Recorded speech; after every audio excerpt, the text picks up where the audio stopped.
So you guys have all heard the common phrase, time is money. But usually when people say that, they mean, stop wasting my time, I could be making money right now. But as we all learned in algebra, equal signs go both ways. So if time equals money, then you can also look at it from the perspective of money equals time. What this really means is that the more money you have, the more time you can buy. We devote so much of our adult lives to earning money to sustain our lifestyle. But what if you didn't need to earn all that money? What if you didn't need to spend all of your time working? In this video, we'll talk about how you can buy back your time by taking control of your financial health.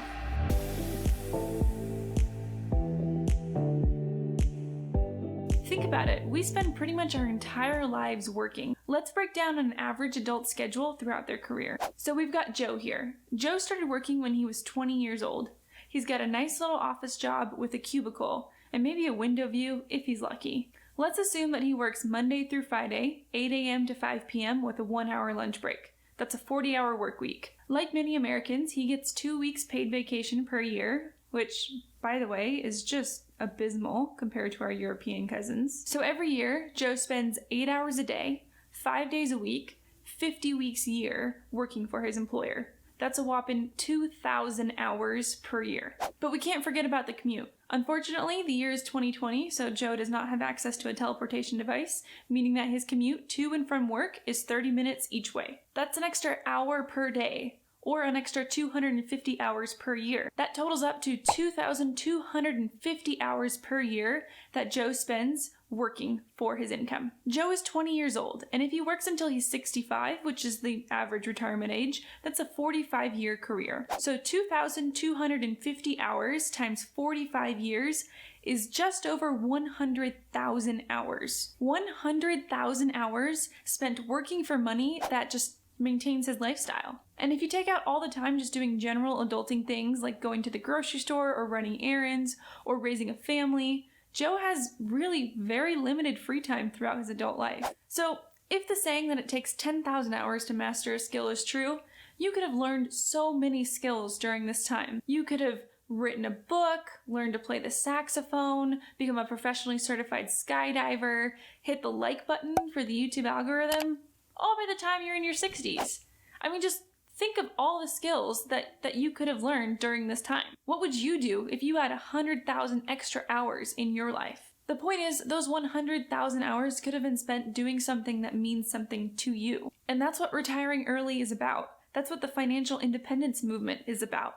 It's about taking control of your finances so that you can buy back that time, so that you don't have to spend 45 years working for an employer just to maintain your lifestyle. And if that sounds daunting, don't worry about it. The great thing about the financial independence movement is that it's not an all or nothing approach. I mean, if the average retirement age is 65 years old and you retire at 64 years, 364 days, I mean, technically you're retiring early. I would count that. Maybe not, but you get the idea. Even people who start their financial independence journey at age 18 probably aren't going to be able to buy back 100,000 hours of their life. Unless you're an extreme high earner or have extremely low expenses, best case scenario, it'll probably take you at least 10 to 20 years to become financially independent. So realistically, you're looking at about 60 to 70,000 hours you could potentially buy back from your life. But if it takes you longer, or you're later in your career by the time you start working towards financial independence, seriously, don't worry about it. I mean, as the saying goes, the best time to plant a tree was 20 years ago, and the second best time is today. There's also something to be said about the quality of the hours that you're buying back. Now, I'm sure if you retire at 65, you might live another 20, 30, maybe even 40 years if you're lucky.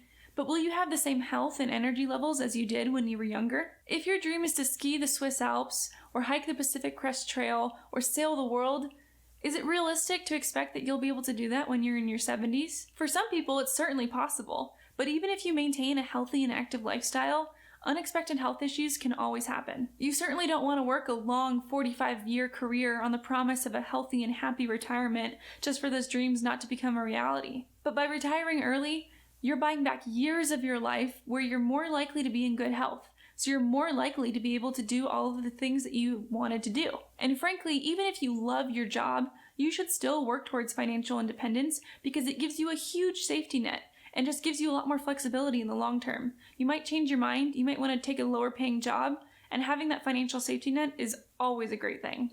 So I'm sure you're thinking, sure, all of that is great. I'd love to retire early. But is it even possible for me? The steps to early retirement are actually pretty simple. And let me clarify, simple does not mean easy. It may take some big lifestyle adjustments, but the steps themselves are really not that complicated. First, you need to live within your means, and you can do this by coming up with a budget. You should shave off any expenses that you really just don't need. Make sure you give yourself a little bit of discretionary funding though, because if you tighten the belt too much, you might snap after a while and ignore your entire budget. The key here is moderation. And the really important point with living within your means is avoiding lifestyle inflation. Lifestyle inflation is what tends to happen to people as they increase their income.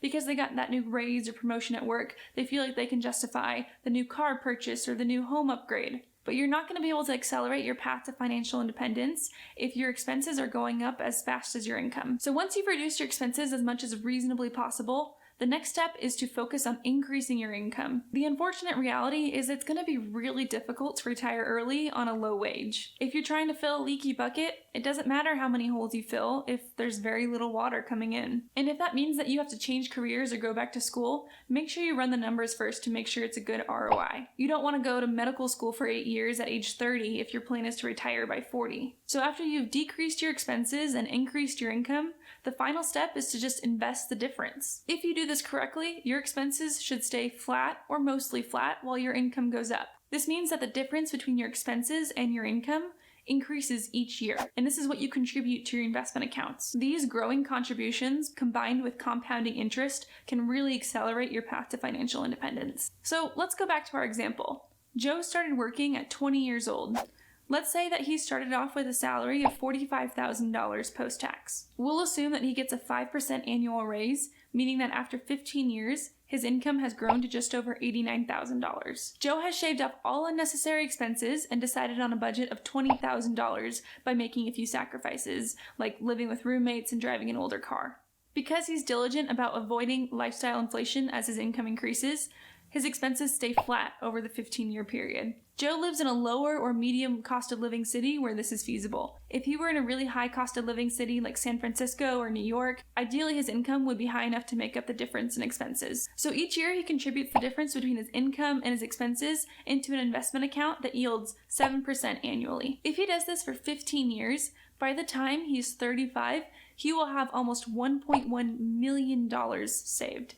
Joe is a millionaire after only 15 years, and he never even made a six-figure income post-tax. It's important to note here that there's a lot of nuance that we didn't cover just to keep the example as simple as possible. We only considered Joe's post-tax income, but contributing to retirement accounts can sometimes lower your taxable income, and that gives you more money to work with and therefore more money to invest. We're also keeping expenses flat, when in reality they'd probably increase 1 to 3% per year because of inflation, even if Joe is really diligent about avoiding lifestyle inflation. We're also giving Joe an annual 5% raise, but in reality, sometimes people have larger raises when they get promoted and smaller raises in the off years. Additionally, we're assuming a 7% market return, and while this is actually pretty historically accurate, even leaning on the conservative side a little bit, markets can be volatile, especially over shorter time periods. A recession close to his retirement age might delay things for a few years. A recession early in his career might actually be a good thing as long as his income doesn't change. People who were able to dump a lot of cash in 2008 are doing very well for themselves right now. We also assume that Joe never gets married, but marriage can be a really powerful tool in the path to early retirement. If both of you are working, your income could theoretically double, while your expenses only increase slightly. Of course, the inverse can also be true. I mean, it really depends on who you marry. So don't make bad decisions. Finally, we're not accounting for any large purchases in his 20s or 30s that a lot of people tend to make, like purchasing a new house or upgrading to a family-friendly vehicle after having children. Housing and raising a family can be a really big expense, so it's important to factor that into your calculations. We'll assume that Joe is a savvy investor and bought a house and rented out the extra bedrooms, enough to cover the mortgage, so he lives essentially rent-free. So here's the great part. You don't necessarily need to use up all of your already limited free time trying to generate more income so that you can retire early. A huge part of the financial independence movement is reducing your expenses and living within your means. That doesn't even mean you need to make drastic lifestyle cuts. If you're confident that your income will go up over the years, all you need to do is avoid lifestyle inflation. In reality though, most people will probably have to focus both on increasing their income and reducing their expenses.